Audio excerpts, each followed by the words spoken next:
আজ 27 নয়, আজ 14 নয়, এবার এক দফা শেখ হাসিনাকে কবরস্থানে পাঠাতে হবে। এমন কোন শক্তি এখনো তৈরি হয়নি বাংলাদেশে যে আওয়ামী লীগ সরকারকে তারা উৎখাত করতে পারে। ওদিন বলেছে আমরা নাকি অলিগলি পাবো না, পালাবার পথ পাবো না। এখন পালাবার পথ নেই।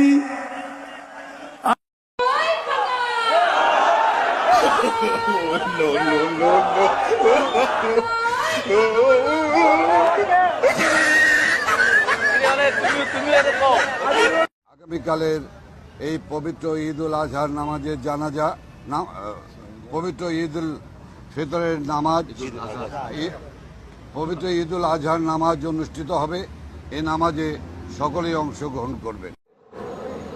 আমি ছাত্রলীগকে বলতে চাই, আমি তোমাদের কাছে স্মার্ট বাংলা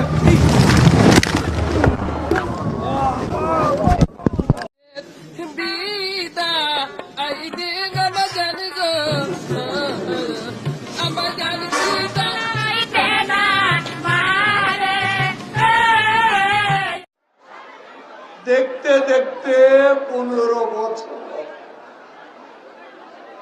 সামনে আরো 5 বছর, মানুষ বাঁচে কয় বছর? কবে হবে আন্দোলন? এই বছর না ওই বছর? রোজার পর না কোরবানির পর?